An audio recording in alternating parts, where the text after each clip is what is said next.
So we're on page 12 of August 1999 Gamesmaster magazine. Let's see what else was happening in that publication back then. So at the top, we have got news. Let me just see if I can just pull this back forward a little bit. I'll try to get in one shot. There you go. Stop press. Prince Nassim boxing held back for improvements. Ooh. So what we've got here is Horror Wars. So you've got Resident Evil 3 Nemesis for the PlayStation. And then more horror for the PS. Revamped Zombie Hunter. When Capcom Shigeru Mikami told us that Resident Evil 3 was for players who loved Resident Evil 2, we wanted to put our hands up. But then so did the rest of the country, for Resident Evil is fast becoming a gaming institution, which it was. And this is the third installment that doesn't look like reversing the trend. Resident Evil 3 resurrects Jill from the very first game and sends her to investigate Raccoon City, both before and immediately after the first undead outbreak.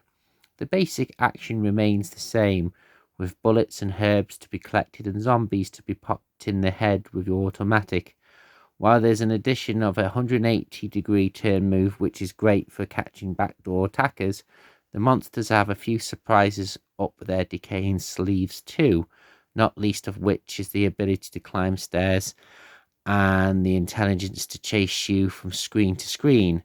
This time around, Capcom have concentrated on both expanding the action into the street and giving the game an even more forbidding atmosphere. Instead of being confined to the police station, you really get to explore. As Makika Sam explained, by using the city area, the map becomes bigger and different types of environment can be used.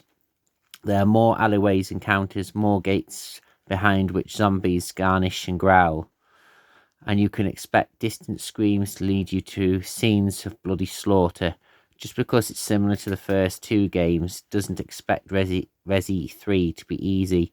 Shinji told us that this is specifically for people who were very good at playing Resident 2, and now up to 9 zombies can attack at once, and even early on they prove hard to kill. The puzzles are also tougher, so you'll have to use your noggin. Shinji continued, we also included a new kind of enemy inspired of the Terminator liquid metal cop. The enemy will keep following you like the movie. He'll run at very high speed. The character will follow you into a certain stage and disappear. You can't beat it though, like the T-1000. I'll be back just when you least expect it. Of course, we haven't mentioned yet how gorgeous Resi 3 looks. Gone are the grainy textures and the flat colours, and in their place are beautiful drawn and lovely shaded characters. More soon. So basically what you've got there is Resident Evil 3 at a nutshell. Ooh. So yeah, fans of the earlier titles were pleased to learn that the basic gameplay remains the same in Resident 3. Just don't expect it to be easy. If only you had a bag of marshmallow sandwiches to hand. Basically some zombies being blown up. Even with the recent bunch of horror titles such as Silent Hill, Resident Evil stands out as being a real chiller. So this time around, graphics look absolutely gorgeous. The grainy graphics are gone, even for the PlayStation. So obviously you had the original Resident Evil 1, and then obviously the Resident Evil 2 and Resident Evil 3. The graphics went up and up and up. It's a bit of a weird one because when the PlayStation 1 was coming near to its end of its life cycle, it was almost pushing PlayStation 2 graphics in certain games. The same thing happened with the PlayStation 2 when it was coming to the end of its life cycle. I think there was a game called Black where it was just like a 3D person, 3D shoot 'em up, and the graphics on that looked like a PlayStation 3 game. So yeah, bit of a weird one how graphics can be Rather nice at the end of the cycle. Okay, the infection spreads. Okay, so who's filled? No, this isn't another Resident Evil game, but rather new shots of Resident Evil clone from Jaco Carrier. This being developed by for Sega's Dreamcast. Resi star Mr. Miki told us, "I don't mind about clones. I would have expected to feel more about the developer own feeling of concept. May the best game win, we say." Jericho better get out of his quick, otherwise he's going to be playing the superb looking Code Veronica instead.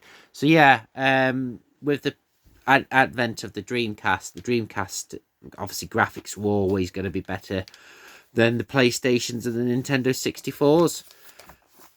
Excuse me. So the Resident Evil 64, let's just put that up a little bit. There you go, that's better. So the incredible 64 megabyte cart, new features for the N64. As reported in last month's E3 special, it looks as the developers Angel Studios are doing a terrific job for bringing Resident Evil 2 to the N64.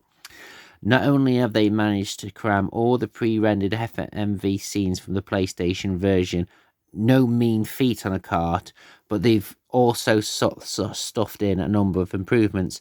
For starters, the walling and slithering of the monsters should be even more scary as the game is presented in surround sound. And all the appropriate cabbage falling fortress stories FX have been cleaned up. This is also the fact that Resident Evil 264 also supports the Mumble Pack. So you can not only hear the zombies approaching, but you can also feel them closing in on you too. The new game will be better looking. The characters are crisp and beautiful shaded. It should be harder to play each time you load up a game. The location object is randomized. This gives you an even greater initiative to risk playing that little bit longer before saving. Angel Studios are promising at least one new gun and enemy. Could it be that liquid creature from Resident Evil 3 on the PlayStation? And they also guaranteed an extra costume change to reward those who finish the game in record time. The only difficulty, it seems to be how Angel will induce the plot elements of the first Resident, which Capcom takes for granted that the PlayStation players would already know. The answer seems to be that you'll come across letters recording the mysteries going on the Raccoon City PD before your arrival on the scene. No doubt of the zombies, thousands of them verity. Beware survival horrors coming to Nintendo this autumn. Resident Evil on the N64 was quite an unusual one. Never played it. At the time, it was kind of like the N64 and the PlayStation. At this point, the Sega Saturn was just gone. It was just the Sega. It was obviously the same Sega Dreamcast. You had more features on the N64, especially on the second Resident Evil. Obviously, like it said, the Mumble Pack and obviously analog control. Don't quote me on that though. But from what I heard and what my friends at the time said, he said, yeah, it was a decent enough game, decent enough port. Hurrah! No longer will Nintendo owners miss out on slaying those zombies. Blood. Resident Evil Code Veronica scoops network zombie bashing Dreamcast European evil. It seems that if you're playing Resident Evil on Dreamcast, you may not have to play alone. During our chat with Capcom Shinya Mikagi, we grilled him about the possibility of playing Resident Evil down a link cable. He told us, I thought about it for the first Resident Evil, but we gave up. Technically, it wasn't good enough. He then went on to reveal it can only be done by network. Even for codename Veronica's networking is difficult. Copy with the revelation that Sega are setting up 50 network servers in Europe, plus miles of fiber optic cable. Suddenly, the prospect of a Resident game in which several players can team up to defeat the zombies doesn't seem like such a fantasy, even if it just means that you can network up with one human partner.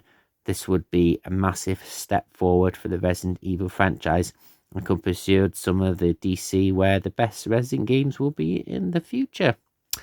Other news included in the fact that the plot would centre around Claire Medfield, search for her MIA brother Chris, and it would take in Europe for a no doubt superiorly gory showdown with the evil Umbrella Corporation.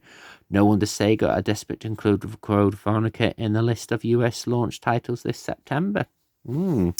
Interesting. I don't think it's going to pick it up, but I'll just see if I can come down. Yeah, that'll be fine. DC Games not ready. Ubisoft's forthcoming Dreamcast titles, Redline Racer and Speed Devils, are both facing delays. Redline Racer requires more work on the sound and expected to release towards the end of the year. Speed Devils towards the end of the year. Speed Devils now won't hit the shelves until 2000s. Problems with the internet multiplayer link up are rumored to be in the course for this. When it comes to title the most controversial game of all time, there can be one contender. Kingpin will be reviewing Interplay's brain-spattling, sweatbacks-filling first-person adventure next month in Gamesmaster. Don't miss it. And to end it off, we've got more PC budgetries sold out, which publish budget PC games at the giveaway price of £4.99 have announced more titles for the range. This includes Take-Two's The Rip and Flip Out Chasm, The Rift and Outlaw Races from Mega Media, and Broken Sword, the classic adventure game for Revolution.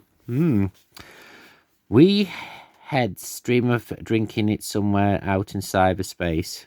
Vinto. Welcome to Vinto. Vinto, please don't sponsor this channel. That's it, folks. I'm only doing a couple of pages at a time because I enjoy it better. Needless to say that the Resident Evil franchise in the late 90s was actually quite popular. It still is today, but the only problem is like everything else, they've just re-released, remastered, re-released and remastered that many games. They just don't look any different. I mean, I personally don't really play any console gaming anymore, mainly because that they just don't feel like a computer game. They just feel like a movie that you interact with. That goes to the Philips CDO type games from yesteryear, where it's just like point here, you've got two options, point there.